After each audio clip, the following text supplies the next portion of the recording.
নবীজি সাল্লাল্লাহু আলাইহি ওয়াসাল্লাম বলেন, প্রত্যেক মানব সন্তান, প্রতিটা ভূমিষ্ঠ শিশু মায়ের পেট থেকে যে এই পৃথিবীতে ভূমিষ্ঠ হয়, জন্মগ্রহণ করে, আল্লাহ তাআলা প্রত্যেককেই ফিতরাত তথা ইসলাম দিন মানা, আল্লাহকে মান্নার পূর্ণ যোগ্যতা দিয়েই ভূমিষ্ঠ হয়, পাঠান। প্রতিটা মানব সন্তান আল্লাহকে মানার পূর্ণ যোগ্যতা নিয়েই ভূমিষ্ঠ হয়।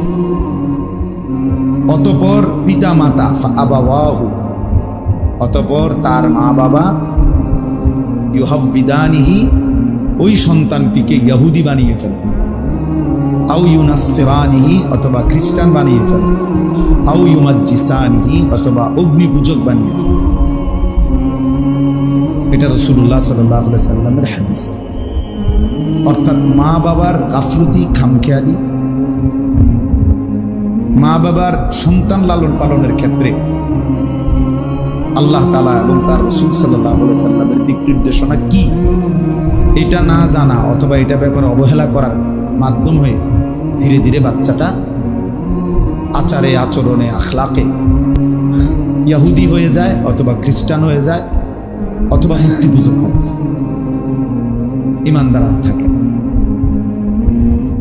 তাইলে রাসূলুল্লাহ সাল্লাল্লাহু আলাইহি ওয়াসাল্লাম এই কথা স্পষ্ট বলেছেন যে মা বাবার গাফলতি, অবহেলা সন্তানকে বরবাদ করে ফেলে। হাদিসের মধ্যে আছে, নবী সাল্লাল্লাহু আলাইহি ওয়াসাল্লাম বলেন, মা নাহালা ওয়ালিদুন ওয়ালাদাহু মিন নুহলিন মিন আদাবিন হাসান। মা বাবা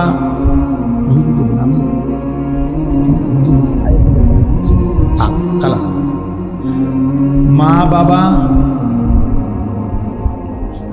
কোন সন্তানকে, নবী সাল্লাল্লাহু আলাইহি সাল্লাম বলে, সবচাইতে বড় উপঢৌকন, হাদিয়া পিতা মাতার পক্ষ থেকে কি সন্তানের জন্য? তো নবীজি সাল্লাল্লাহু আলাইহি ওয়াসাল্লাম বলেন, আদাবুল হাসান। যেই মা বাবা তার সন্তানকে উত্তম আদব, উত্তম আখলাক শিখালো, দিয়ে গেল, সেই মা বাবাই তার সন্তানকে সর্বশ্রেষ্ঠ হাদিয়া, উপঢৌকন দিল। সেই মা বাবাই তার সন্তানকে সবচেয়ে বড় নিয়ামত। তাহলে এই হাদিস দ্বারাও এই কথা স্পষ্ট, একজন মুসলিম বাবা মার মূল জিম্মাদারি নিজের সন্তানের ঈমান, আমল, আখলাক, আখিরাত, আল্লাহমুখী জীবন, আখিরাতমুখী জীবন। বাচ্চা বাচ্চা মানুষ দুষ্টামি করবে, কাঁদবে, অনেক কিছুই করতে চাইবে। তো বাচ্চা যেহেতু অনেক কিছু করতে চাইবে, এই জন্যই তো তাকে নিয়ন্ত্রণ করার জন্যই মা বাপকে দিয়েছে। এই জন্যই তো এতগুলো অভিভাবকের ছায়া তার মাথার উপর। বাবা, মা, বড় ভাই, বড় বোন, চাচা, মামা, ফুফা, খালু, নানা, নানি, দাদা, দাদি, এতগুলো মানুষ যার মাথার উপরে, অভিভাবকের ছায়া, মুরব্বীর ছায়া তার মাথার উপরে, এগুলো কেন দিল? তাই এজন্যই তো দিল যে এরা তদারকি করবে, এরা এদের প্রতি যত্নবান হবে, এরা এদের আদব আখলাকের দিকে খেয়াল রাখবে, সংশোধন করে দিবে, ঠিক করে দিবে। ছোটবেলাতেই তাকে দিন শিখাবে, কোরআন সুন্নাহর প্রয়োজন পরিমাণ ইলম তাকে শিখাবে। আরবি ভাষায় বলা হয় যে আল ইলমু ফিস সিগার কান নকশ আলাল হাজার। ছোটবেলার ইলম, জ্ঞান, এটা যেন পাথরের উপরে খোদাই করা। পাথর কাইটা কাইটা যদি কোনো কিছু লেখে, অথবা এই যে কাঠ কাইটা কাইটা যদি কোনো কিছু লিখে, এটা সহজেই মুছে যায় না। ঠিক বাচ্চার কলিজার ভিতরে যেই ঈমান, আমল, আখিরাত, পরকাল, আল্লাহর কথা, আখিরাতের কথা, সেজদার কথা মনে করায় দেয়, শিখায় দেয়, সেটা এরকম পাথর বা কাঠের খোদাই করা মনে যেন মোহরের মতো, মোহরাঙ্কিত, একদম খোদাই করার মতো অন্তরে বসে যায়। এই জন্য আপনারাও বুঝবেন,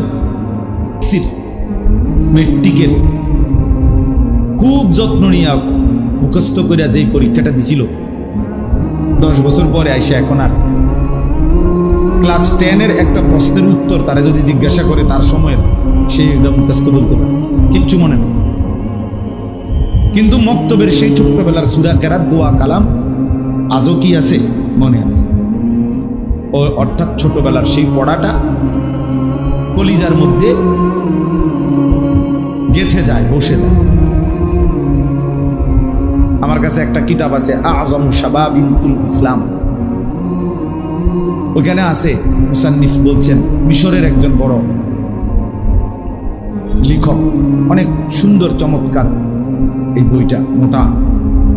ওইখানে আছে যে তিনি বলছেন একজন ব্যক্তি আটা, ময়দা, এইটারে যেমন আটার কাই, আটার ময়দার এটারে যেমন নিজের হাতে মন মতো একদম ভালো করে ময়লা দলিত মঞ্চিত করে ভালোভাবে রুটি বানানোর জন্য যেভাবে নিজের হাতে নিজে বানায় নেয়, আটাটাকে পানি দিয়া মিশাইয়া নিজের মতো করে যতক্ষণ মন চায় এটাকে নরম করে, তো কোনো ব্যক্তি তার নিজ হাতে এই আটার কাই এটাকে যেমন নিজের হাতে করে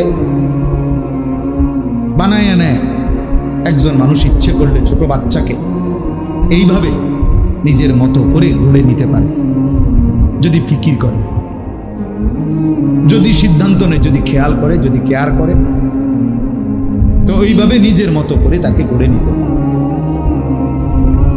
এই জন্য উনি ওইখানে লিখছেন, বয়স যত কম ততটাই ওই বাচ্চা ফিতরাতের ততটা কাছাকাছি। অর্থাৎ ইসলাম, আল্লাহ তাআলা তাকে মানার যে যোগ্যতা শরীরের মধ্যে দিছেন, এই যোগ্যতাটা নিয়েই তো সে মায়ের পেট থেকে আসছে। তো যত বেশি বয়স বাড়লো তত বেশি দূরত্ব হয়ে গেল, ধীরে ধীরে এটা ভুলে গেল, এই যোগ্যতা নষ্ট হয়ে গেল। আর যত বেশি বয়স কম, ততই এখনো তার ওই যোগ্যতাটা আছে। কাজে যত কম বয়সে কাজে লাগানো যায়, গড়ে তোলা যায়, ততই লাভ, ততই লাভ। এটা আমি প্রায় সময় এটা বলি। মনে করেন 16 বছর 18 বছর বয়সের একটা ছেলে, সে যদি কোনো গুনায় অভ্যস্ত হয়, তাহলে তার এই গুনার বয়স সর্বোচ্চ 4 বছর। সে 13-14 বছর বয়সে গুনাহ শুরু করছে হয়তো, তাহলে 18 বছর যদি তার এখন বয়স হয়, তাহলে তার গুনার বয়স হলো কত? 4 বছর। কিন্তু যেই চাচা আজকে 60 বছর বয়স, মনে করেন উনি এখনো বিড়ি খায়, বিড়ি খাইতে অভ্যস্ত, এই উনার এটা চিন্তা করে দেখেন যে উনি আজকে কত বছর বিড়ি খায়। আজকে 2 বছর বিড়ি খায় নাকি? 58, 59, 60। উনি বিড়িখানা ধরছে 20 বছর বয়স, বয়স এখন উনার 60। মানুষের বেড়ি দেখলে আগ করে চায় থাকে। তাহলে কি পরিমাণ তার গুনাহ ভারী, গুনাহ ভারী। কারণ উনি আজকে 40 বছরের নাফরমান, 30 বছরের নাফরমান। এই জন্য যত বয়স কম তত আকরাব ইলাল ফিতরা, ফিতরাতের তত কাছাকাছি। মানে আল্লাহ তাআলা প্রদত্ত ওই যোগ্যতা তার এখনো নষ্ট হইয়া যায় নাই, বরবাদ হইয়া যায় নাই। এই জন্যই দেখেন আমাদের মাদ্রাসাগুলোতে যুগ যুগ ধরে ছোটবেলার এই পড়াটাকে নুরানি শিখানো, কোরআন শরীফ হেফজ করানো, ওযু নামাজ ঠিকঠাক করানো, সব কিছুর ক্ষেত্রে ছোট বয়সটাকে 10 বছর 11 বছরের ভিতরে চেষ্টা করা হয় যে নুরানির সূরা কেরাত, 40টা হাদিস, প্রয়োজনীয় দোয়া, মাসআলা, নামাজের নিয়ম কানুন এবং কোরআনুল কারীমের মুখস্থ করানো, হেফজ করানো, এই সব কিছুর জন্যই চেষ্টা করা হয় যেন তার এটা 12 বছরের ভিতরে শেষ হয়ে যায়। অর্থাৎ এতে করে এই সময়ে যদি তার কলিজার ভিতরে আল্লাহর কোরআন বসায় দেওয়া যায়, ওযু নামাজ, রুকু সেজদা, হালাল হারাম এবং পাক নাফাক, পবিত্রতার গুরুত্ব, এটা যদি সে বুঝে ফেলে, করে ফেলে, শুরু করে, চলমান থাকে, তা আশা করা যায় বাকি হায়াতটা তার এভাবেই চলবে ইনশাআল্লাহ। এইভাবেই চলবে। মনে করেন আমি অনেক সময় এটা বলি, ছোটবেলায় যে মাদ্রাসায় পড়ে নুরানি শিখে সূরা কেরাত শুদ্ধ করে নিছে, নামাজ ঠিক করে নিছে, রুকু সেজদা, তো মনে করেন হতে পারে কোনো এক সময় সে অন্যান্য দুনিয়াবি কোনো কাজে লাগিয়া গেল, অথবা দুনিয়াবি ব্যস্ততার মধ্যে ডুবে গেল, কিন্তু এতটুকু নিশ্চয়তা আছে যে যখনই নামাজ পড়ুক তার সূরা কেরাত যেহেতু শুদ্ধ, ওযু নামাজ যেহেতু শুদ্ধ, তার নামাজটা শুদ্ধ হবে, নামাজটা শুদ্ধ হবে।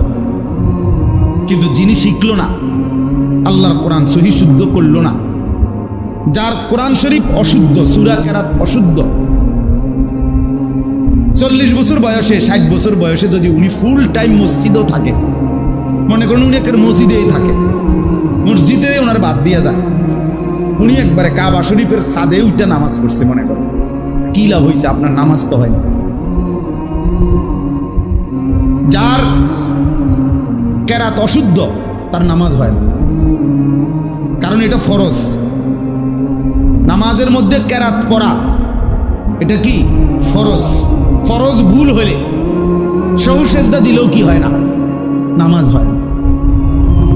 এটা দোহরাইতে হবে, পুনরায় পড়তে হবে। আপনি পুনরায় কেমনে পড়বেন? আপনি পুনরায় পড়লে তো এটাই পড়বেন, আপনি ডকে তো এটা। আপনি আরো 10 বার পড়লেও তো আপনি এইটাই পড়বেন। আপনি যেইভাবে পড়েন এমনিই তো পড়বেন। আপনি এত শুদ্ধ কেমনে পড়বেন? আপনি তো এত শুদ্ধ পারেনই না। আপনি তো সূরাটাই শুদ্ধ বলতে পারেন না। আমরা আপনার এই হজ্জের সফরেও দেখি বয়স্ক বাবা চাচাদের কাছে শুধু তালবিয়াটা লাব্বাইক আল্লাহুম্মা লাব্বাইক এইটা শুদ্ধ করার জন্য বুকটা মাটিতে লেগে যায়। হাজির এই বেড়ারে শুধু এইটা ঠিক করতে করতে দামটা শেষ, কিন্তু আলাপ শুরু করলে মাশাআল্লাহ ওনার পণ্ডিতির লগে মাটির তলের সাপ বিচ্ছু যদি থাকে এটা উঠতে যাবে না। এমন ডাকাত, মানে এমন কথার ডক, বাপরে বাপ, কথার ছুটে ভালো মানুষ জাগাত বই থামছে। পণ্ডিত, এত পণ্ডিত মাতবর, কিন্তু সূরা কেরাত ঠিক করতে কইবেন না। হুজুর কি আমরা এই বয়স আছি, ইতান ওনার কইয়া লাভ নাই। কোন রকম আল্লাহ আল্লাহ কইয়া মরে গেলেছে, কোন রকম মরলেই আমরা ওনার জন্য কবরে নাস্তা পানি নিয়ে ফেরেস্তা আপেল মালটা লইয়া বইয়া দিচ্ছে ওনার জন্য। শুধু কোন রকম মরিয়া কবরে গেলেই ওনারে ফেরেস্তা ভাত তরকারি খাওয়া, উনি বাপটা এমন। অথচ কোরআনুল কারীমের মধ্যে আল্লাহ তাআলা কোন রকম মরতে নিষেধ করছে, বলছে কোন রকম বাচ্চা থাকো, মরিও না, মরলে পুরা মরিও।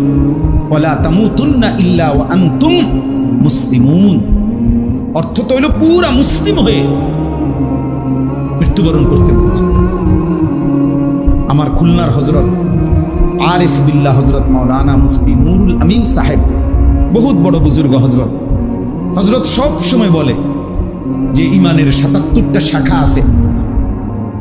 একজন মুসলমানের উচিত মৃত্যুর আগে আগেই ইমানের ৭৭টা শাখা এটা লিখা, একটা একটা করে দেখা পইরা নিজের সাথে মিলানো, আমার মধ্যে আছে কোনটা নাই কোনটা, যেইটা আছে এটা আলহামদুলিল্লাহ, যেটা নাই ওইটা কেন নাই, ওইটা আমি আনবো কিভাবে আমার মধ্যে, এইভাবে মিলাইয়া মিলাইয়া একারে দাগ নম্বর খতিয়ান মিলাইয়া ইমান পূর্ণ করে তার কবরে যাওয়া উচিত, তার কবরে যাওয়া উচিত। আল্লাহ তাআলা বলছে উদখুলু ফিস সিলমি কাফা, পুরাপুরি ইসলামের মধ্যে ঢুকো, পুরাপুরি ইসলামের মধ্যে ঢুকো। এই জন্য বাপ আমার বলার উদ্দেশ্য হলো প্রত্যেক মানব সন্তান, বাচ্চা বয়স যত কম সে তত ফিতরাতের কাছাকাছি, সে তার মধ্যে মানার যোগ্যতা এখনো শেষ হয় নাই, আল্লাহর হুকুম মানার যোগ্যতা এখনো শেষ হয়ে যায় নাই।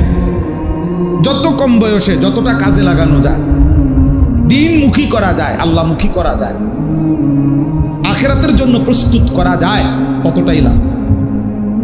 কিন্তু অনেক দুর্ভাগা মা বাবা আছে ছোট বয়সে বাচ্চাটাকে অবহেলা করে ফেলে দেয়, যে হুজুর বাচ্চা মানুষ আস্তে আস্তে ঠিক হয়ে যাবে।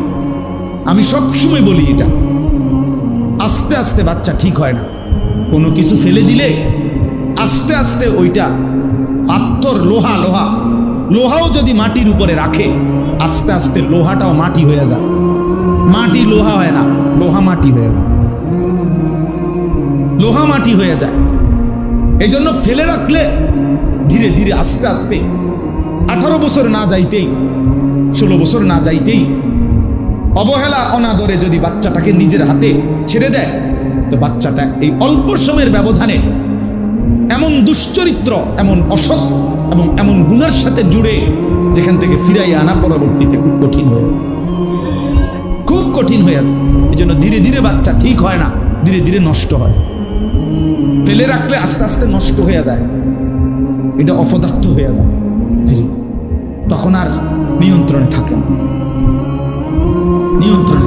এজন্য এটা গুরুত্ব যে মা বাবা যদি সচেতন না হয় তাইলে হবে না। রাসূলুল্লাহ সাল্লাল্লাহু আলাইহি ওয়াসাল্লাম ছোট্টবেলাতেই 5 বছর, 7 বছর, 10 বছরের বাচ্চাদেরকেও নবীজি সাল্লাল্লাহু আলাইহি ওয়াসাল্লাম ওই সময়ই তারবিয়ত করছেন, ওই সময়ই শিখাইছেন।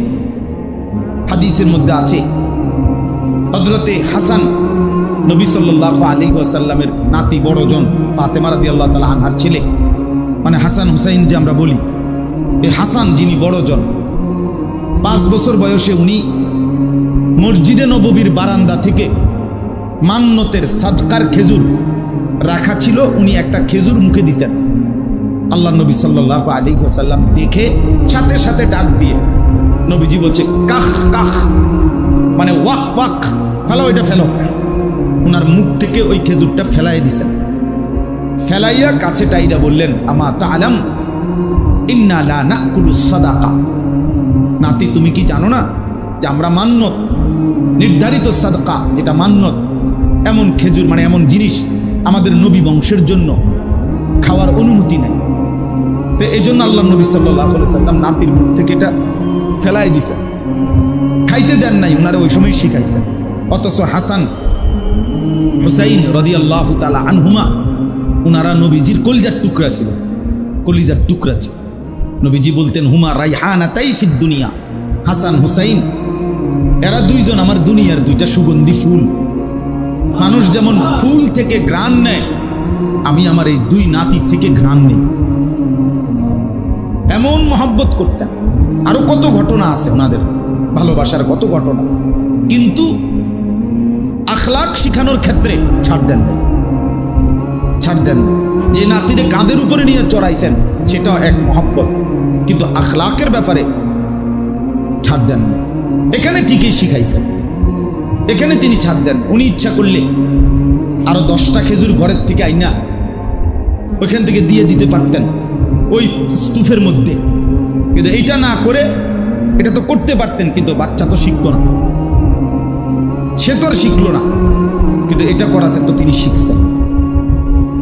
নবী সাল্লাল্লাহু আলাইহি ওয়াসাল্লামের সাথে 10 বছর বয়সী একজন সাহাবী, তিনি রাসূলুল্লাহ সাল্লাল্লাহু আলাইহি ওয়াসাল্লামের সাথে খাইতে বসছেন। এই খাইতে বসার সময় আল্লাহ নবী সাল্লাল্লাহু আলাইহি ওয়াসাল্লাম লক্ষ্য করছেন উনি খাবারের মধ্যে হাত নাড়ানাড়ি করে, মানে একবার এন থেকে দূর নেয়, ওই পাশ থেকে একটু, ওই পাশ থেকে একটু, এরকম নিচ্ছেন। বাচ্চা মানুষ। আল্লাহ নবী সাল্লাল্লাহু আলাইহি ওয়াসাল্লাম সাথে সাথে বললেন, ইয়া গুলাম, হে প্রিয় বৎস, সাম্মিল্লাহ, বিসমিল্লাহ বলো, কুল বিয়ামিনিকা, ডান হাতে খাও, কুল মিম্মা ইয়ালিকা, তোমার সামনের থেকে খাও, তোমার সামনের থেকে যাও, ওখান থেকে শুধু খাও। এই বাচ্চা মানুষ কিন্তু নগদ আখলাক শিখাইছে যে বিসমিল্লাহ বলো, ডান হাতে খাও, সামনের থেকে খাও, হাত নাড়ানাড়ি করো। তাইলে বাচ্চা হিসেবে তৎক্ষণাৎ আখলাক শেখানো দরকার, এখনই শিখাইছে, এখনই শিখ না। বাচ্চা মানুষ, ফুলান মানুষ এরকম করেই, তো সে শিখবে কখন? সে তো করেই, আমিও কই, কিন্তু তাকে শিখাবে কে? কেউ না একজন যদি না শিখায়, শিখবে কোত্থেকে? শিখবে কোত্থেকে বলে? এই জন্য এটা জরুরি বিষয়। আজকে আমরা আমাদের 5 বছর, 10 বছর, 8 বছর, 12 বছর, 14 বছর, 16 বছর আমাদের এই সন্তানদেরকে দুনিয়াবি কিছু পড়ালেখা যাও শিখাইছি কম বেশি, আমরা মনে করছি নিয়মতান্ত্রিক এই পড়ালেখাই যথেষ্ট না। আখলাক, তাকে আল্লাহ চিনানো, আখেরাত চিনানো, তারে তার গন্তব্য প্রকৃত ঠিকানা আখেরাত এটা বুঝানো, আল্লাহর কসম এটা মা বাবার দায়িত্ব। কোরআনুল কারীমের মধ্যে আল্লাহ তাআলা বলছেন, কোরআনে বলছেন, ওয়া'মুর আহলাকা বিস-সালাহ ওয়াসতাবির আলাইহা, আপনি আপনার পরিবারের সদস্যদেরকে নামাজের আদেশ করুন এবং নিজেও নামাজের উপরে মজবুত থাকুন। তাহলে পরিবারের সদস্যদেরকে নামাজের আদেশ করতে পরিবারের অভিভাবককে আল্লাহ তাআলা সরাসরি আদেশ করছেন যে তুমি তোমার বিবি বাচ্চাকে নামাজের আদেশ করো এবং নিজেও নামাজের উপরে মজবুত থাকো। তাহলে এটা আমাদের দায়িত্ব। আমরা দায়িত্ব যেটা এটা পালন করি নাই, আর যেটা আমাদের দায়িত্ব ছিল না আমরা ওইটাকে ব্যস্ত হিসাবে গুরুত্ব দেই, যে সুদে পারি, কিস্তিতে পারি, ওজনে কম দিয়া পারি, বাটপারি করে পারি, সিটারি করে পারি, যেমনে পারি আমার সংসারের চাহিদা মেটানোর জন্য আমার উপার্জন করতে হবে, এটা আমার দায়িত্ব। যেমনে হোক, হালাল হোক হারাম হোক, কিস্তি হোক সুদ হোক, নাজায়েজ হোক, আমি টাকা মিলাইয়া কমপক্ষে 10 শতক 30 শতক জায়গা একটা বাড়ি করতেই হবে আমাকে। আমি থাকতে থাকতে আমার এই 4 তলা বিল্ডিং এর কাম শেষ করে দিয়ে যাইতেই হবে, নাইলে আমার জিফুত ফতে ফতে হাঁটবে। আমি থাকতেই আমার ছেলে বিদেশ পাঠাইয়া আমার চোখে আমি কামাই রোজগারি করে এটা দেখে যাইতে হবে। কামাই রোজগার এই জন্য প্রয়োজনে 12 লাখ টাকা সুদে নিলাম, কিস্তিতে নিলাম, আমার নিজের জাহান্নাম প্রয়োজনে ঠিক করে নিলাম, কিন্তু জিফুত্রে বিদেশে পাঠাইয়া গেল। এই বোকা মানুষগুলো, এই আহম্মক মানুষগুলো কিয়ামতের দিন কবরে, হাসরে, আখিরাতে নিজেরাও পস্তাবে, আফসোস করবে, ওই সন্তানরাও আফসোস করবে। আফসোস করবে, যেটা তোমার দায়িত্ব ছিল না, এটা দায়িত্ব ছিল না। হালাল হারাম, জায়েজ না জায়েজ সবকিছু মিলাইয়া জগা খিচুড়ি করে ঘর করতে হবে, বাড়ি করতে হবে, সংসার করতে হবে, এটা ইসলাম বলে নাই, আল্লাহ বলে নাই, রাসূল বলে নাই। এটা ফরজও না, ওয়াজিবও না, সুন্নতও না, মুস্তাহাবও না। এটা কোনোভাবে, এটা সামাজিকভাবেও কেউ বলে নাই, কেউ বলে নাই। পৃথিবীর কোনো ভদ্রতা একথা বলে নাই যে অবৈধ উপার্জন করে হলেও, হারাম রোজগার করে হলেও সন্তানকে তুমি লালন পালন করো, ঘর পরিবারের চাহিদা পূরণ করো। আল্লাহর কসম এটা পৃথিবীর কোনো মানুষ বলে না, আল্লাহও বলে নাই, রাসূলও বলে। আমি নিজে কিতাবে পড়ছি, আল্লাহর নবী সাল্লাল্লাহু আলাইহি ওয়াসাল্লাম বলছেন, লা ইয়াদখুলুল জান্নাতা জাসাদুন গুযিয়া বিল হারাম, যেই দেহ হারামের দ্বারা বেড়ে উঠছে, যেই শরীরের রক্ত মাংস বেড়ে উঠেছে হারাম খাদ্য, হারাম উপার্জনের মাধ্যমে, আল্লাহর নবী সাল্লাল্লাহু আলাইহি ওয়াসাল্লাম বলছে ওই দেহ জান্নাতে প্রবেশ করবে না। কথা তো এটা ভয়ের বিষয় না, আমি নিজে এই হাদিসের ব্যাখ্যায় পড়ছি। মুহাদ্দিসিনে কেরাম বলেন, অতএব যে ব্যক্তি হারাম রোজগার করে নিজের দেহ লালন করলো, সাথে সাথে এই হারাম রোজগার দিয়েই সে তার স্ত্রী সন্তানকেও লালন পালন করে, তাহলে এই সুদখোর তোর এই টাকা দিয়া, হারাম কর তোর এই উপার্জন দিয়া তোর বউও খায়, তোর বাচ্চাও খায়, এই সবার শরীর দেহ তৈরি হয়েছে এই হারামের টাকা দিয়া। সবগুলা লোকের জান্নাত তুমি একা বরবাদ করে দিলা, পুরা ফ্যামিলির জান্নাত তুমি শেষ করে দিলে। নিজেরও তো শেষ করলি বেটা, পরিবারটারও শেষ করলি, পুরা ফ্যামিলি শেষ করে দিল। কারণ এই বাচ্চা কাচ্চাগুলো তো সব হারামের এই উপার্জন দিয়ে কি হয়েছে, বেড়ে উঠছে। এদের সবার জন্য জান্নাত বরবাদ করে দিল। কি জঘন্য বিষয়, কি জঘন্য বিষয়। তাফসীরে কুরতুবীতে আমি পড়ছি, ইয়া আইয়ুহান নাসু কুলু মিম্মা ফিল আরদি হালালান তাইয়্যিবা, এই আয়াতের তাফসীরে আছে, হে মানুষ, আল্লাহ বলে কুলু মিম্মা ফিল আরদি হালালান তাইয়্যিবা, জমিনের মধ্যে যা হালাল, যা পবিত্র, তোমরা কেবল তাই খাও। তো ওইখানে আছে সাহাল ইবনে আব্দুল্লাহ তুস্তারি রাহমাতুল্লাহি আলাইহি, একজন বড় বুজুর্গ আল্লাহর ওলি ছিলেন পূর্ব জামানা। উনি বলছেন আন-নাজাতু ফি সালাসাতিন, তিন জিনিসের মধ্যে মানুষের মুক্তি, আখিরাতের মুক্তি। এক, আকলুল হালাল, এক নাম্বার হলো হালাল খাবার, হালাল রোজগার। দুই নাম্বার ওয়া আদাউল ফারাইজ, আল্লাহ তাআলা যত কিছু আমাদের উপরে আবশ্যক করেছেন, হুকুম দিয়েছেন, সেগুলো আদায় করা। তিন, ওয়াল ইকতিদাউ বিন নবী সাল্লাল্লাহু আলাইহি ওয়াসাল্লাম, সব কাজে প্রিয় নবী সাল্লাল্লাহু আলাইহি ওয়াসাল্লামকে অনুসরণ করা। হালাল খাওয়া, আল্লাহর হুকুম মানা, নবী সাল্লাল্লাহু আলাইহি ওয়াসাল্লামকে কি করা? অনুসরণ। অনুসরণ এই তিন জিনিসের মধ্যে আল্লাহ নাজাত, মুক্তি, এই তিন জিনিসের মধ্যে। রাসূলুল্লাহ সাল্লাল্লাহু আলাইহি ওয়াসাল্লাম বলছেন, হাদিসেও আছে এটা, মান আকালা তাইয়িবান ওয়া আমিলা ফি সুন্নাতিন ওয়া আমিনান নাস বাওয়াইকাহু দাখালাল জান্নাহ, যে খেলো হালাল, আমল করলো নবীর সুন্নত মোতাবেক, মানুষকে কষ্ট দেওয়া থেকে বিরত রইল, নিজেকে বাঁচিয়ে রাখলো কোনো মানুষকে কষ্ট দেওয়া থেকে। আল্লাহ নবী সাল্লাল্লাহু আলাইহি সাল্লাম বলেন, এই তিন আমল যারা আছে, যা খায় হালাল খায়, যাই আমল করে সুন্নত মোতাবেক, নবীজির তরিকা মোতাবেক, আর মানুষকে কষ্ট দেয় না, দাখালাল জান্নাহ, সে জান্নাতে ঢুকেই গেল। কোরআনুল হাদিসের মধ্যে আছে, আল্লাহ নবী সাল্লাল্লাহু আলাইহি সাল্লাম বলেন, ইন্নাল্লাহা আমারাল মুমিনিনা কামা আমারা বিহিল মুরসালিন, আল্লাহ তাআলা সমস্ত নবীকে যেই আদেশ করেছেন, সমস্ত মুমিনদেরকেও ওই আদেশ করেছেন। কি সেটা? আল্লাহ তাআলা সমস্ত নবীকে বলছেন, ইয়া আইয়ুহার রাসূল কুলু মিনাত তাইয়্যিবাত, হে রাসূলগণ, আদম থেকে মুহাম্মদ সাল্লাল্লাহু আলাইহি ওয়াসাল্লাম, সমস্ত রাসূলকে আল্লাহ কোরআনে বলছে, তোমরা কুলু মিনাত তাইয়্যিবাত, যা তাইয়্যিব, যা পবিত্র, যা হালাল, তাই খাও। আবার হুবহু আল্লাহ কোরআনে বলছে, ইয়া আইয়ুহাল্লাযীনা আমানু কুলু মিন তাইয়্যিবাতি মা রাযাকনাকুম, হে ঈমানদারগণ, আমার দেওয়া রিজিক থেকে যা পবিত্র, যা হালাল, তাই খাও। তো যে আদেশ নবীদেরকে করছেন, ওই আদেশ ঈমানদারকেও করছেন। একই আদেশ, একই আদেশ। হালাল উপার্জন জিন্দেগির জন্য জরুরি, জিন্দেগির জন্য জরুরি। এই জন্য বাপ, ভাই, নওজোয়ান ছেলে, সবাইকে বলি, প্রিয় ভাই, জিন্দেগির উদ্দেশ্য ঠিক করা উচিত, জীবনের গন্তব্য ঠিক করা উচিত। ভাইয়া, যার জীবনের কোনো গন্তব্য নাই, যার জীবনের কোনো মঞ্জিল নাই, টার্গেট নাই, যে জানে না কোথায় যাবে, কোথায় গিয়ে থামবে, জীবনের শেষ প্রান্ত কোথায়, এই লাওয়ারিশ, এই মাতাল, এই নফসের পূজারি, মনের চাহিদার পূজারি, আমার যখন যেটা ভাল লাগে আমি তাই করব, তাই খাবো। তো এই জীবন খোদার কসম মানুষের জীবন না, এই জীবন জানোয়ারের জীবন,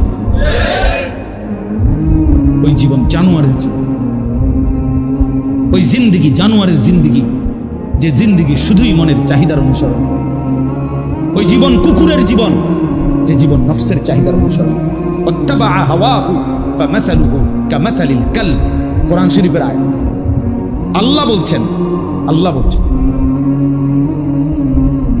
এক কাফের, এক নাফরমান, এক পাপী বান্দার উদাহরণ দিতে গিয়ে কোরআনে আল্লাহ বলছে সূরা আরাফে, যে সে তার মনের চাহিদার অনুসরণ করেছে, আমার হুকুম ভুলে গেছে।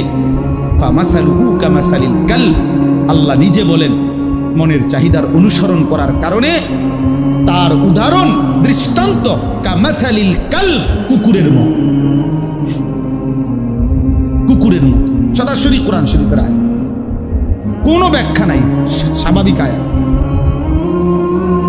এই জন্য যে কয়জন নওজোয়ান ছেলে আসছো ভাইয়া, যে কজন বয়স্ক বাবা আছেন, আমার ফিকির একটাই, আমি এইটাই বলি সারা বছর, সারা জিন্দেগি, যে অভিভাবক আপনি আপনার কর্তব্য বুঝেন। নওজোয়ান, তুমি তোমার পরিচয় চেনো। কিশোর যুবক, তুমি এটা বুঝতে শিখো যে এখানেই পৃথিবী, এই হাসি, আনন্দ, এই তামাশা, এতটুকুই তোমার জীবন, শেষ না। আমরা এখানেই শেষ না, আমাদের আরো লম্বা গন্তব্য আছে। ওয়াকালু মা হিয়া ইল্লা হায়াতুনাদ দুনিয়া, আল্লাহ বলছে সমস্ত কাফের বেঈমানের কথা, যে তারাই শুধু বলে জীবন মানে আর কিছুই নয় ইল্লা দুনিয়া, শুধুই দুনিয়া। এ তো বেঈমানের কথা, আল্লাহ কোরআন বলছে, মুশরিকের কথা, মুমিনের কথা হইতে পারে। আল্লাহ কোরআনে বলছে ফামিনান নাসি মান ইয়াকুলু রাব্বানা আতিনা ফিদ দুনিয়া ওয়া মা লাহু ফিল আখিরাতি মিন খালাক। আল্লাহ বলে কিছু মানুষ আছে এমন যারা শুধুই বলে আল্লাহ আমারে যা দিবেন দুনিয়ায় দেন, দুনিয়া দেন, আমি যেমনে যেমনে চাচ্ছি আল্লাহ দুনিয়া আমার এমনি এমনি দেন। আমার আশা আল্লাহ 30 শতক জায়গা লইয়া বা 100 শতক জায়গা নিয়ে একটা বাড়ি করব, আপনি দেন। আমার আশা 4 তলা বিল্ডিংটার কাম আগামী 1 বছরের ভিতরে শেষ করব, আল্লাহ আপনি দেন। আল্লাহ আমার আশা খুব দ্রুত সময়ের মধ্যে 3টা ফুলা বিদেশ পাঠাইলাম, আপনি কিন্তু ঠিকঠাক করে দেন। শুধু দুনিয়া। বহু নাফরমান আছে, একজন আলেমে দ্বীনের কাছে দোয়া চায়, সে দুনিয়া আগে সাজাইয়া হুজুরের কাছে বলে হুজুর এই যেমনে আমি রেডি করছি আল্লাহরে কোনে ঠিক এমনি এমনি দিত, যেটা যেমনে আছে। এই যে আমার দোকান এটা রেডি করছি হুজুর, এইভাবে দোকানের মাল দিয়ে উঠাইছি, কোম্পানি আমার এইভাবে মাল দেয়, আমি কোম্পানির মাল টাকা শোধ করি, কোম্পানি আমার এই সুযোগ সুবিধা দেয়। হ্যাঁ, এখান দিয়ে টেলিভিশনটা রাখছে কোনা দিয়া, কথা বুঝছেন না? এই হুজুর যেমনে যেটা রাখছি, এখন কোম্পানির মাল দিচ্ছে, আমি নিচ্ছি, বেচা কিনা করতেছি, কোনটা হালাল কোনটা হারাম, কোনটা জায়েজ কোনটা না জায়েজ, এত কিছু আপনি টোয়াইয়েন না। আপনি শুধু যেমনে আছে দোকান এমনের উপরে এই টাকা 200 দিলাম, আপনি শুধু আল্লাহরে কন এটার মধ্যে বরকত দিন, এটা ঠিক যেমনি আছেন, সাইয়েন কোনো লটসর যাতে না। খাস খাস করে দোয়া করে দেন হুজুর, আল্লাহ যেন আমার এটার মধ্যে বরকত, আমার ঘরে টেলিভিশন চলবো, আল্লাহ যেন বরকত দেয় 100 টাকার উপরে। আমার সাদওয়ানে কি চলবে, বেডির নাচ চলবে, আল্লাহরে কোন এই নাচের মধ্যে বরকত দিত। নাউজুবিল্লাহ, নাউজুবিল্লাহ।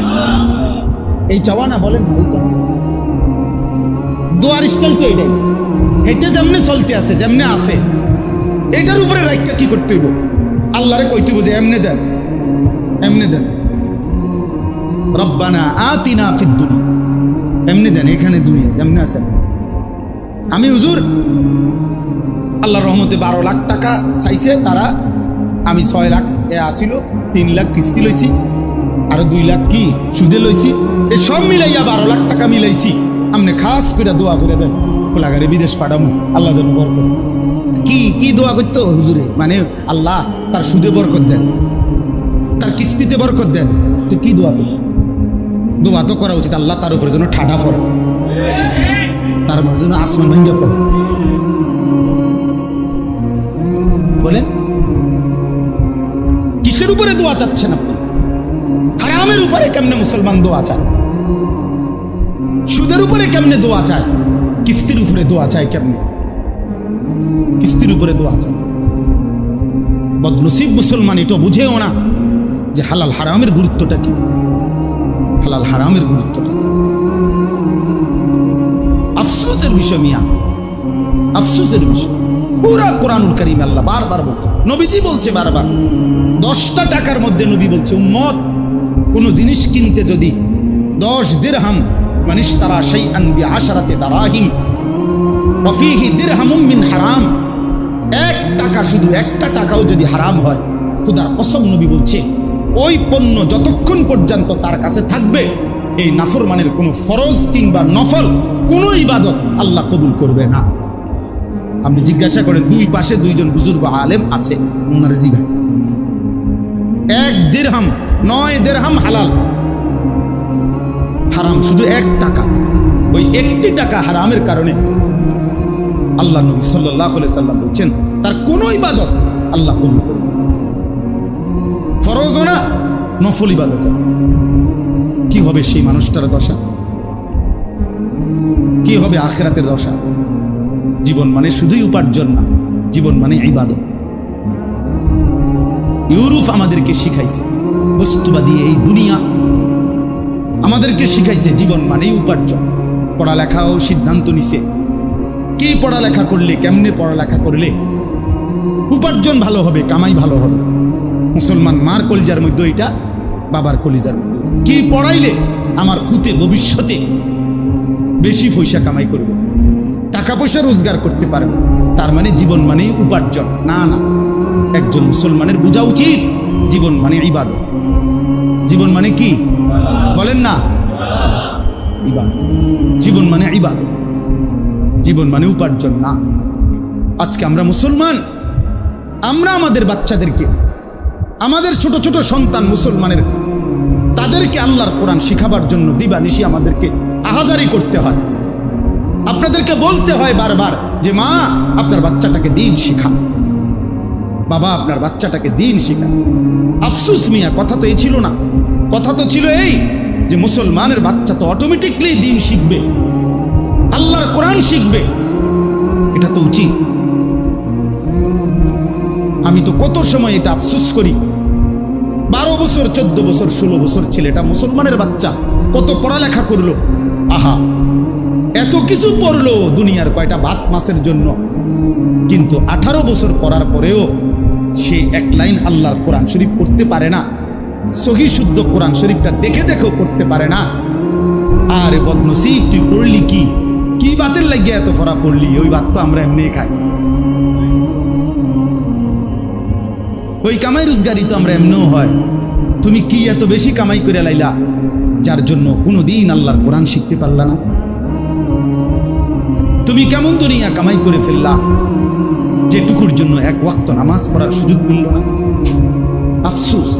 এজন্য যে কয়জন বাবা আছেন, যে কয়জন মা বোন আছেন, আমি অনুরোধ করি নিজেদের সন্তানকে দিন শেখান, আল্লাহর কোরআন শেখান।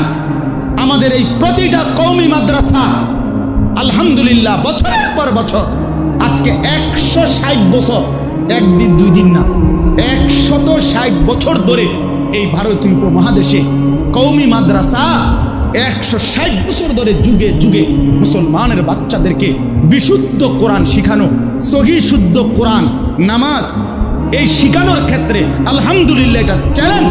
কওমি মাদ্রাসার চাইতে বেশি খেদমত এই পৃথিবীতে আর কেউ করে নাই। গত 160 বছরের চ্যালেঞ্জ করবে। হ্যাঁ, যে আল্লাহর কোরআন বিশুদ্ধ পড়ে, 8 বছরের বাচ্চাকে যেই মাদ্রাসা আল্লাহর কোরআন শুদ্ধ শিখায়, 100% কোরআন শরীফ শুদ্ধ পড়ে, সে বুঝি ওয়াহাবি হয়, সে বুঝি নবীর দুশ্মন হয়?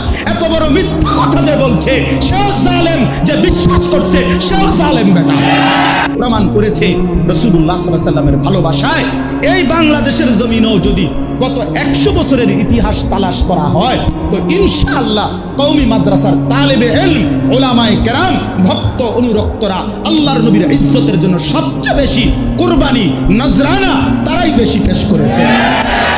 চলেন প্রয়োজন ইতিহাসের আলোকে প্রমাণ হোক, নিরপেক্ষ প্রমাণ হোক, বিচার হোক, গত 100 বছরের ইতিহাস প্রমাণ হোক।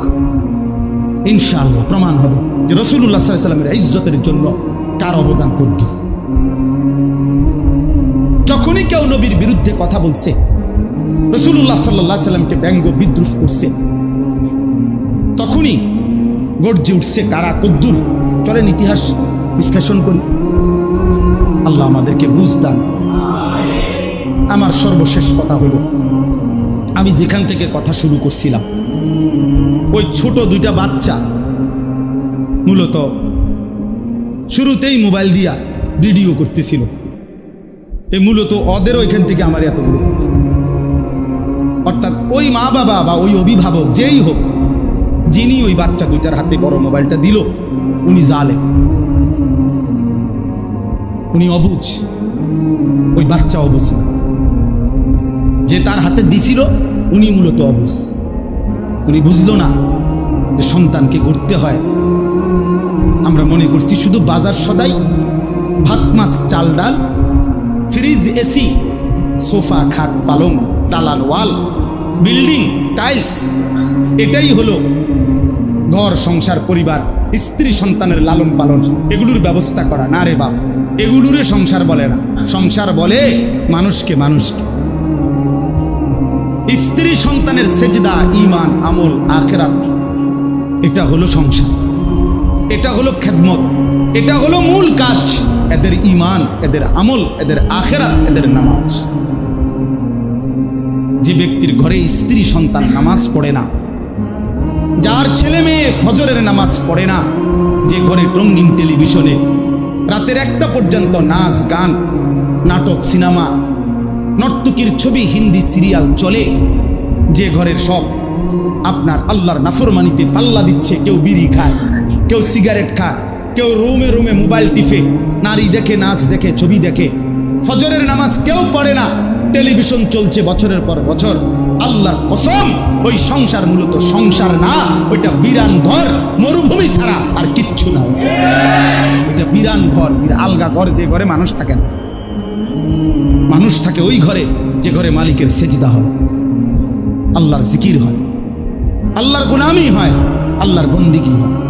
আপনি যুদ্ধ করেন, আপনি উপার্জনের জন্য তো অনেক কষ্ট করেন, 2টা টাকা কামাইকরণের জন্য তো কত পলিসি প্রয়োগ করেন, ছেলেটাকে নামাজি বানানোর জন্য আরো ফিকির করেন, মেয়েটাকে পর্দানসীন বানাবার জন্য আরো কি পদ্ধতি হইতে পারে সেটা ফিকির করেন, স্ত্রীর পর্দানসীন হওয়ার জন্য আরো কি করা যায় ওইটা চেষ্টা করেন, ওইটা চেষ্টা করেন। যুবক ভাই, তোমরাও ভেবে দেখো ভাইয়া, কেন নামাজ পড়বা না?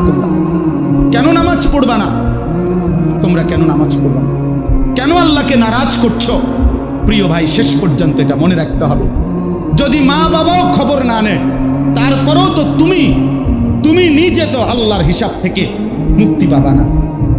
আমি তুমি প্রত্যেকেই তো আমরা আল্লাহর সামনে একাকী দাঁড়াইতে হবে কি না বলেন? তো তখন কি হবে? তখন আমাদের কি হবে? আল্লাহ আমাদেরকে বুঝ দান করেন। দেখেন এবার তর্জমাটা শুনেন। আয়াত 16 নম্বর পারা, 19 নম্বর সূরা, সূরায়ে মরিয়ম। এই সূরার 59, 60 2টা আয়াত আমি পড়ছি। এবারে শুধু তর্জমা বলি সংক্ষেপে।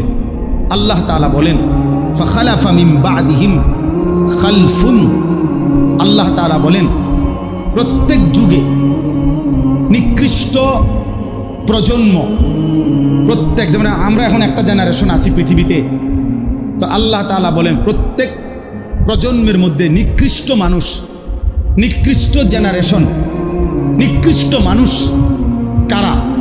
আল্লাহ তাআলা বলেন আদাউস সালাহ, প্রতিনিয়ত যারা তাদের নামাজকে নষ্ট করে দেয়, ওয়াত্তাবাউস শাহাওয়াত, এবং যারা প্রতিনিয়ত নিজের মনের চাহিদার অনুসরণ করে। আল্লাহ তাআলা কোরআনে বলছে সে হচ্ছে খালফুন। আরবিতে খালফুন অর্থ হলো মন্দ প্রজন্ম, আর খালাফুন অর্থ হলো উত্তম প্রজন্ম। শুধু একটা জবর আর সাকিনের পার্থক্য। লামের মধ্যে যদি জবর হয় তাইলে হবে উত্তম জেনারেশন, আর লামের মধ্যে যদি সাকিন হয় খালফুন তাহলে হলো মন্দ জেনারেশন। ফাখালাফা মিন বাদিহিম খালফুন। আল্লাহ তাআলা বলেন পরবর্তী নিকৃষ্ট প্রজন্ম হবে তারা আদাউস সালাহ, যারা তাদের নামাজকে নষ্ট করে দেয়। অর্থাৎ প্রত্যেক নবীর ঈমানদার অনুসারী যুগে যুগে ছিল, আছে, থাকবে, আর সেই অনুসারীদের মধ্য থেকে আল্লাহ তাআলা বলেন নিকৃষ্ট হয়ে যাবে তারা যারা তাদের নামাজকে নষ্ট করে দেয়। তাফসীরের মধ্যে ভাইয়া আমি নিজে পড়ছি, সমস্ত মুফাসসিরিনে কেরাম বলে যে ব্যক্তি নামাজ নষ্ট করে দেয়, অর্থ হইল নামাজ পড়ে না, এই কথা না। তারাকুস সালাহ, লা আন্নাহুম তারাকুস সালাহ, এটা না। অর্থাৎ এটার অর্থ এই না যে নামাজ ছেড়ে দেয় সে নিকৃষ্ট, না, বরং নামাজকে আপনার আদাউ নষ্ট করে দেয়। অর্থ হইল 1 নাম্বার যথাসময়ে নামাজ পড়ে না, সবসময় নামাজ দেরিতে পড়ে, ইউআখিরুনাস সালাহ, নামাজকে তাখির করে। 2 নাম্বার নামাজের মধ্যে যে ফরজ, ওয়াজিব, সুন্নত, মুস্তাহাব আছে, নামাজের যে আদাব, নামাজের যে আরকান, নামাজের যে শারায়েত, শর্তাবলী, নিয়মাবলী, এটাকে যথোপযুক্তভাবে আদায় করে না। 3 নামাজ যে জামাতের সাথে পড়ে না, মুফাসসিরিনে কেরাম বলে সে মূলত নামাজকে নষ্ট করে ফেলে। এখন যে নামাজ পড়েই না টোটাল, ওইতে কোনো প্রজন্মের ওই মানুষের কোনো দলভুক্তই না, এই প্লাস্টিকের কোনো পরিচয়ই নাই, এই ফালতুর কোনো পরিচয় নাই। যার কপালে সেজদা নাই, নাফরমান, তোর কোনো পরিচয়ই নাই। তুই মানুষও না, গরু ছাগলও না, প্লাস্টিকও না, কিচ্ছু না। এটা কিছুই না, এটা কোনো জাতের না, এটার কোনো পরিচয়ই না। কোনো পরিচয়ই নাই, ওর কোনো পরিচয়ই নাই। যার কপালে সেজদা নাই, ইনসানের খাতায় তার কোনো নাম নাই, সেজদাবিহীন।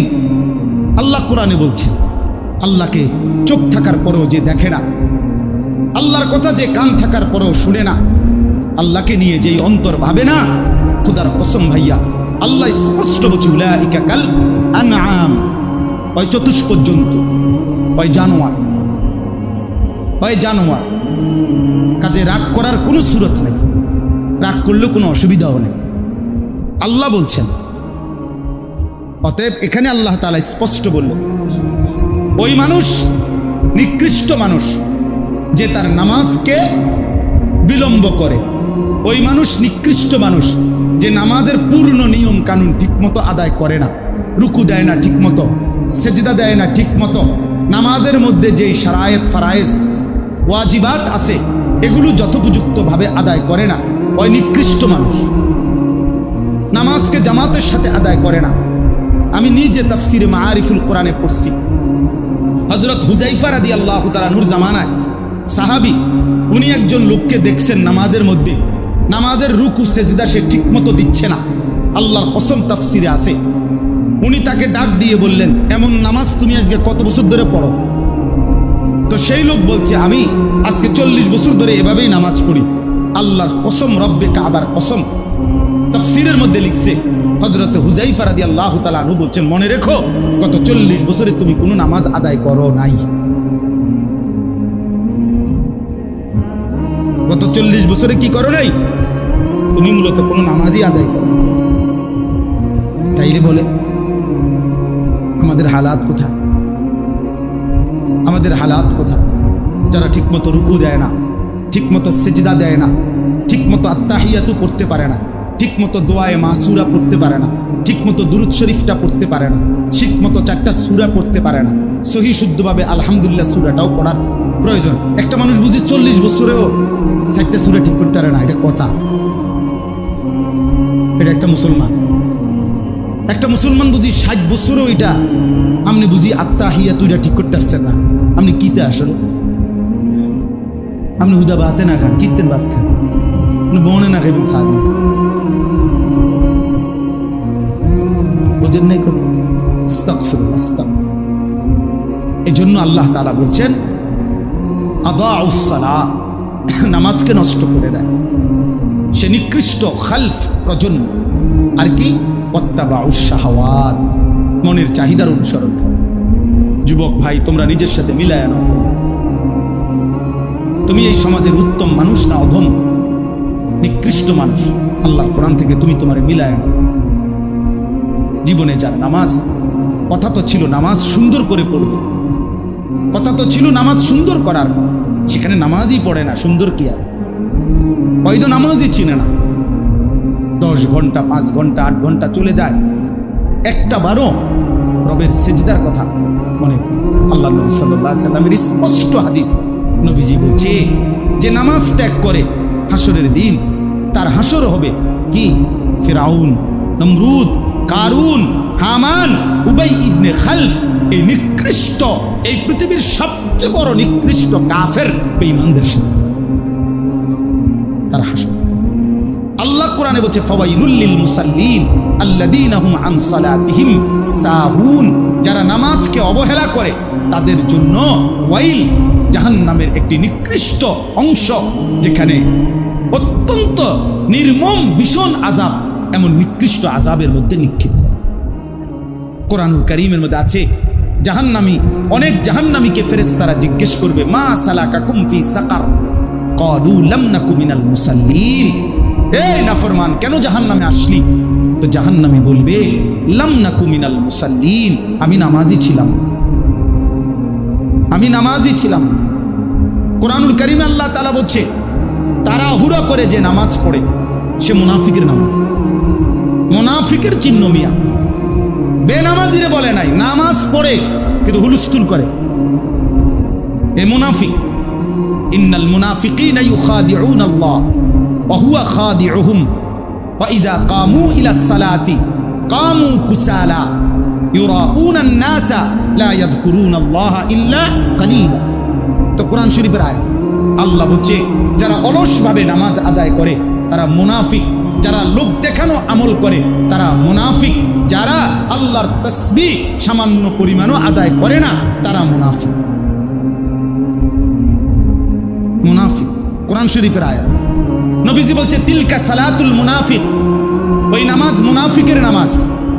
যে ব্যক্তি ইয়ারকুবু হাত্তা তাগরুবা শামস, সূর্য ডুবা পর্যন্ত অপেক্ষা করে, অতঃপর যখন সূর্য ডুবতে শুরু করে, হাত্তা কানাত বাইনা কারনাই শাইতান কামা ফানাক্কারা আরবাআন, যখন সূর্য ডুবার সময় হয়ে গেছে এই সময় তাড়াহুড়া কইরা আসরের নামাজের 4 রাকাত কোন রকমে 4টা ঠোকর মারে, রাসূল বলে এটা মুনাফিকের নামাজ। মুনাফিকের নামাজ। তাইলে চিন্তা করে দেখেন মিয়া, বেনামাজি তো পরের খবর, নামাজ পড়ার পরও যদি অবহেলা করে, অলসতা করে, গাফলতি করে, সেই ব্যক্তিকেই নবীজি বলছে মুনাফিক। তো বেনামাজির হালাত কি? বেনামাজি কত নম্বরে পড়লো? বেনামাজির হিসাব কি? আল্লাহ আমাদেরকে মাফ করে দেন।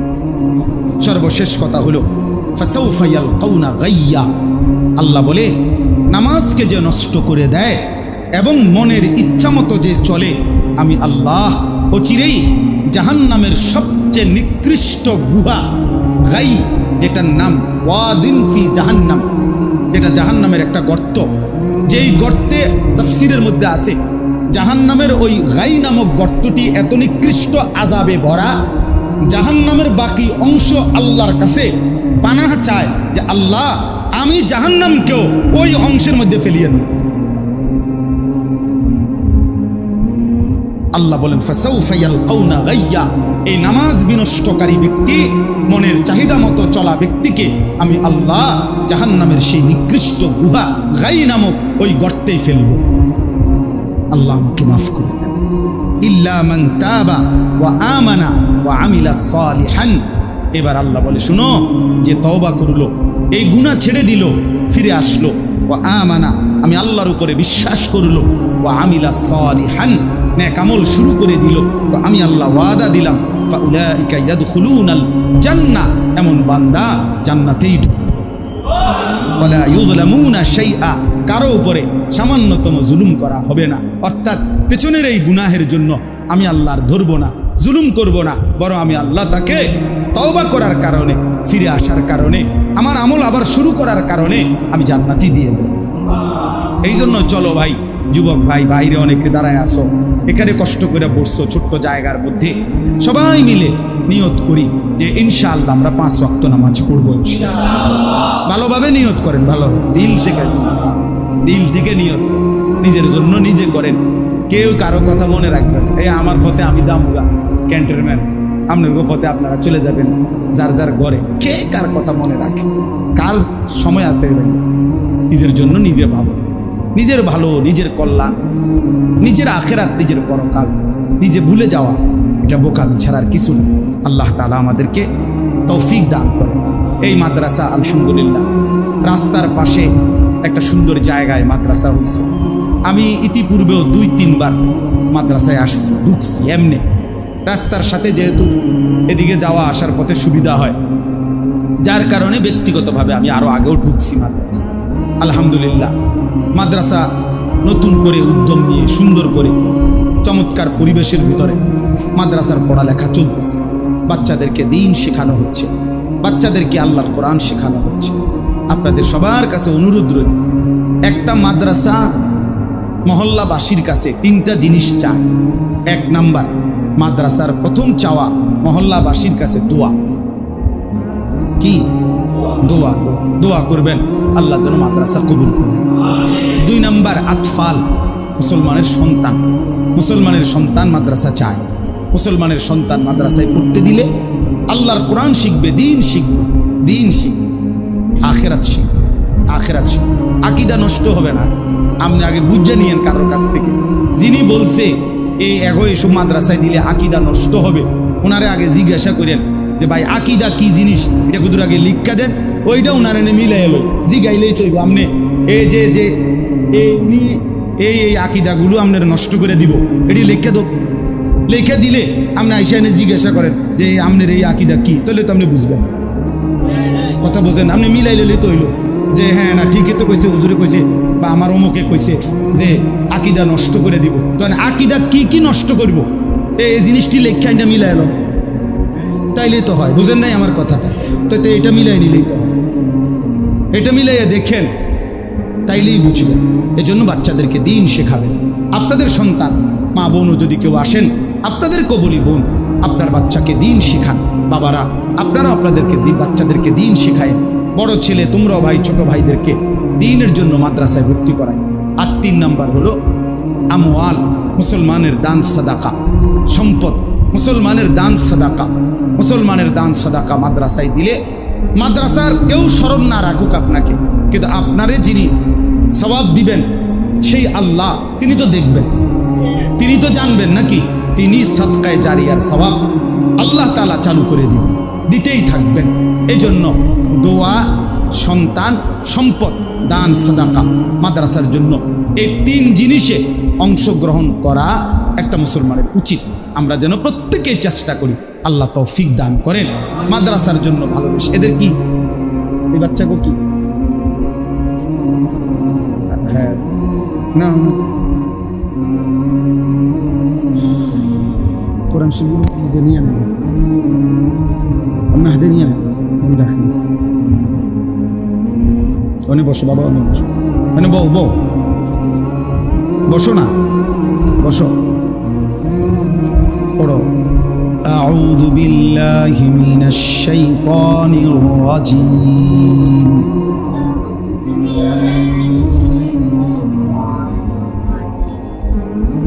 বিসমিল্লাহির রহমানির রহিম।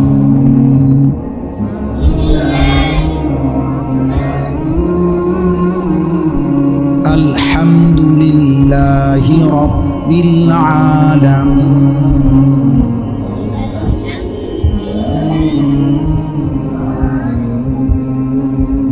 আর-রহমানির রহিম।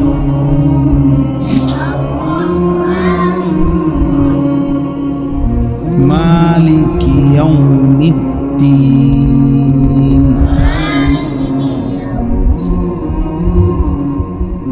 ইয়্যাকা না'বুদু ওয়া ইয়্যাকা নাস্তাঈন।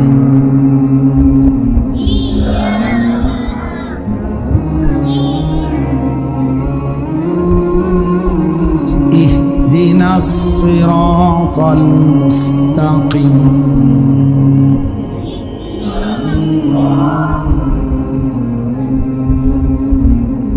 صراط الذين أنعمت عليهم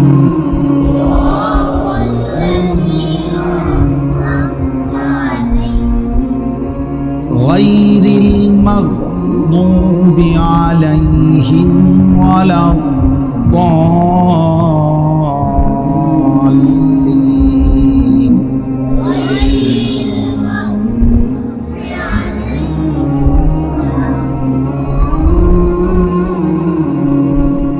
صدق الله مولانا العظيم. ঠিক আছে বাবা, হয়ে গেল সবক বল, আমাদের ভালো করে পড়বেন, ঠিক আছে ইনশাআল্লাহ।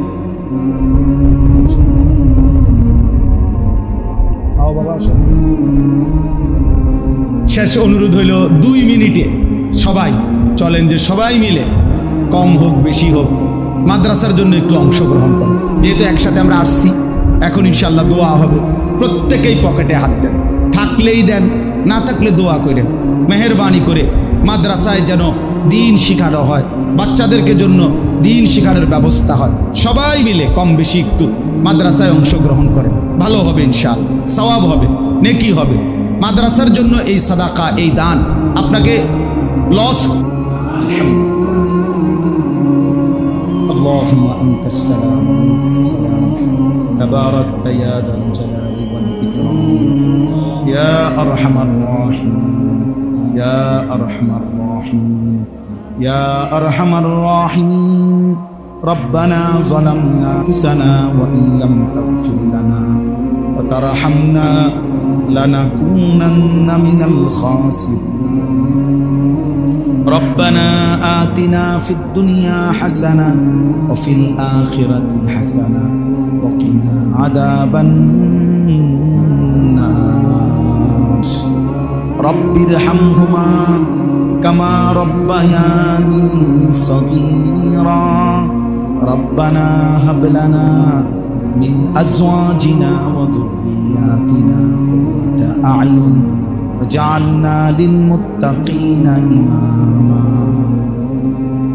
أي الله رب العالمين परवरदिगार आलम गुनाहगार গোলাম রাত অর্ধেক পার হয়ে গেছে অন্ধকার গভীর রজনীতে বৃষ্টি মুখর পরিবেশে আপনার ঘরের মধ্যে মাওলা এতটা লম্বা সময় ধরে বসেছিলাম মাওলা আপনার কথাই শুনতেছিলাম আখিরাতের ভয় হচ্ছিল জাহান্নামের ভয় পাচ্ছিলাম মাওলা কবরের ভয় হচ্ছিল মাওলা আখিরাতের কথাই মনে পড়ছিল মাওলা রাত গভীরে মাওলা গুনাহগার গোলাম হাত উঠিয়ে মাফ চাইলাম আপনি মাফ করে দেন আল্লাহ মাফ করে দেন মাফ করে দেন মেহেরবান মাওলা মাফ করে দেন আর কিছু দেন আর না দেন মাফ তো করে দেন মাওলা মাফ করে দেন আযাব দিলে আপনার কোনো লাভ নাই মাফ করে দিলে আপনার কোনো ক্ষতি নাই মাফ করে দিলে আপনার কমবে না মাফ না পেলে আমাদের উপায় থাকবে না আপনি তাড়িয়ে দিলে আশ্রয় মিলবে না আপনি ফিরিয়ে দিলে ঠিকানা মিলবে না মাওলা আল্লাহ আপনি মাফ করে দেন আপনি মাফ করে দেন আয় করিম আপনি মাফ করে দেন আয় রহমান আপনি মাফ করে দেন আয় রহিম আপনি মাফ করে দেন হাসবুনাল্লাহু ওয়া নি'মাল ওয়াকিল হাসবুনাল্লাহু ওয়া নি'মাল ওয়াকিল হাসবুনাল্লাহু ওয়া নি'মাল ওয়াকিল লা ইলাহা ইল্লা আনতা সুবহানাকা ইন্নী কুনতু মিনাজ জালিমিন ইন্নী কুনতু মিনাজ জালিমিন ইন্নী কুনতু মিনাজ জালিমিন আয় আল্লাহ আপনি মাফ করে দেন আয় আল্লাহ আপনি মাফ করে দেন সমস্ত কবরবাসীদেরকে মাফ করে দেন মাকে মাফ করে দেন বাবাকে মাফ করে দেন দাদা দাদি নানা নানিকে মাফ করে দেন চাচা মামা ফুফা খালুকে মাফ করে দেন চাচি মামি ফুফি খালাকে মাফ করে দেন শ্বশুর শাশুড়িকে মাফ করে দেন আত্মীয় স্বজনদেরকে মাফ করে দেন বিবিকে মাফ করে দেন ছেলে মেয়েদেরকে মাফ করে দেন ভাই বোনদেরকে মাফ করে দেন দোস্ত আহবাবদেরকে মাফ করে দেন বন্ধু স্বজনদেরকে মাফ করে দেন আল্লাহ প্রতিটা মুমিনকে মাফ করে দেন প্রতিটা ঈমানওয়ালাকে মাফ করে দেন সমস্ত কবরবাসীদেরকে মাফ করে দেন কিয়ামত পর্যন্ত কবরের আযাব মাফ করে দেন কবরগুলোকে জান্নাতের টুকরা বানিয়ে দেন আপনার নূরের রহমত দ্বারা ভরপুর করে দেন আল্লাহ আমরা যারা বেঁচে আছি মাওলা আমাদের আগামী জিন্দেগি আপনি সুন্দর করে দেন ঈমান আমল দান করেন ইজ্জত আফিয়ত দান করেন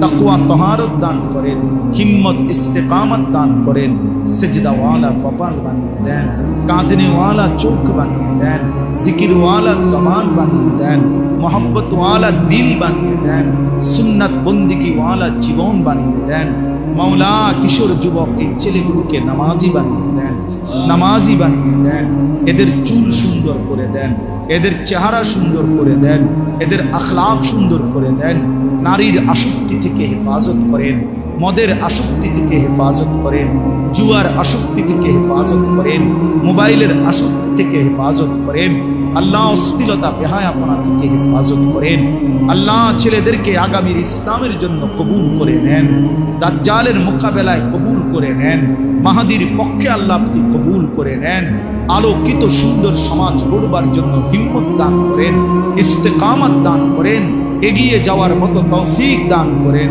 বাবা চাচা বয়স্কদেরকে আরো বেশি নেক আমলের তৌফিক দান করেন বাকি হায়াতে বরকত দান করেন মা বোনদেরকে পর্দা পুশিদা দান করেন উলামায়ে কেরাম আইম্মায়ে কেরামকে উম্মতের ফিকির দান করেন কওম মিল্লাতের ফিকির দান করেন মানুষের দরদে দরদি হওয়ার তৌফিক দান করেন অসুস্থ বিমারি যারা শিফা করে দেন, কামাই রুজিতে হালাল বরকত দান করেন। প্রবাসী আল্লাহ বিদেশের জমিনে আল্লাহ প্রতিনিয়ত তারা দোয়া চায় মাওলা, আল্লাহ ঈমান আমলের সাথে রাইখেন মাওলা, ঈমান আমলের সাথে রাইখেন মাওলা, সুস্থতার সাথে রাইখেন মাওলা, হালাল রুজি রোজগার করবার তৌফিক দান করেন। প্রবাসীর বিবি বাচ্চাকে নামাজি বানায় দিয়েন, চরিত্রবান বানায় দিয়েন। আল্লাহ আমাদের প্রত্যেকের আয় রোজগারে বরকত দান করেন, আমার দেশের উপরে রহমত বরকত নাযিল করেন, সারা পৃথিবীর মজলুম মুসলমানদেরকে বিজয় দান করেন, রেহাই দান করেন। আল্লাহ যুবকদের এই ইন্তজামের মধ্যে বরকত দান করেন, মসজিদখানা কবুল করে নেন। ইমাম, মুয়াজ্জিন, খতিব, কমিটি, মুসল্লি সকলকে কবুল আর মনজুর করে নেন। রব্বির হামহুমা কামা রব্বায়ানি সগীরা। সুবহানা রব্বিকা রব্বিল ইজ্জাতি আম্মা ইয়াসিফুন ওয়া সালামুন আলাল মুরসালিন ওয়ালহামদুলিল্লাহ।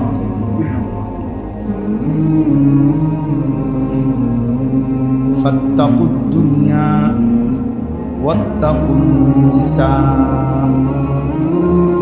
اللهم صل على محمد وعلى آل محمد كما صليت على إبراهيم وعلى آل إبراهيم إنك حميد مجيد. اللهم بارك على محمد وعلى آل محمد كما باركت على إبراهيم وعلى آل إبراهيم إنك حميد مجيد. سبحانك لا علم لنا إلا ما علمتنا إنك أنت العليم الحكيم. الحمد لله. আল্লাহ পাক রব্বুল ইজ্জত যুল জালাল ওয়াল ইকরামের ফজল কারাম, রব্বুল আলামিনের অপরিসীম ইহসান, মেহেরবানি, দয়া। আল্লাহ তাআলা আমাদেরকে আজ 13 জুলাই 2025 রোজ রবিবার কুমিল্লা জেলা মুরাদনগর উপজেলাধীন পাঁচপুকুরিয়া ওসমানী খোলা আলোকিত যুব সমাজ ও প্রবাসীদের উদ্যোগে কবরবাসীদের মাগফিরাত কামনায় আজকের এই দোয়া ও ইসলাহি মজলিসে আল্লাহ তাআলাই আমাদেরকে আসবার বসবার আল্লাহর জন্যই জমা হওয়ার তৌফিক দান করেছেন। আলহামদুলিল্লাহ। প্রিয় ভাই নওজোয়ান,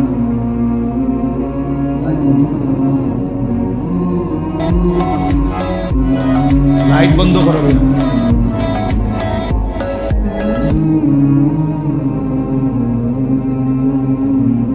সবাই মিলে মহব্বতের সাথে বৃষ্টি মুখর পরিবেশে কষ্ট করে যেহেতু আমরা আল্লাহর ঘর মসজিদে বসলাম, আল্লাহই তৌফিক দিয়েছেন।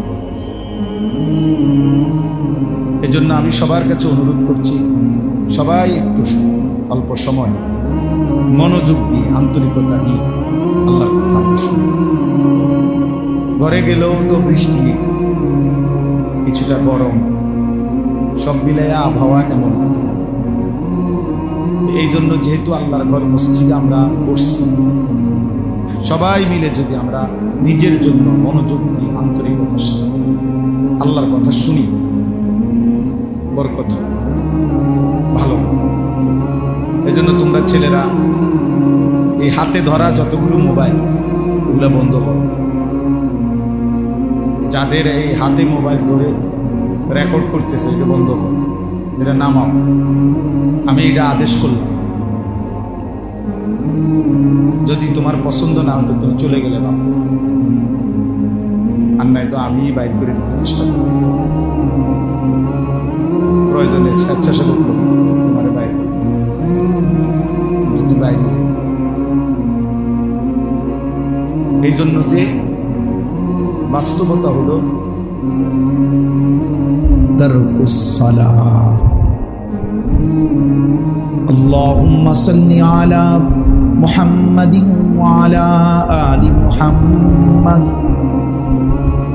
কামা সাল্লাইতা আলা ইব্রাহিম ওয়া আলা আলি ইব্রাহিম ইন্নাকা হামিদুম মাজিদ। اللهم بارك على محمد وعلى آل محمد كما باركت على إبراهيم وعلى آل إبراهيم إنك حميد مجيد سبحانك لا علم لنا إلا ما علمتنا إنك أنت العليم الحكيم। আলহামদুলিল্লাহ, আল্লাহ পাক রব্বুল ইজ্জত জুল জালাল ওয়াল ইকরাম ফজল কারাম রব্বুল আলামিনের অপরিসীম ইহসান মেহেরবানি দয়া,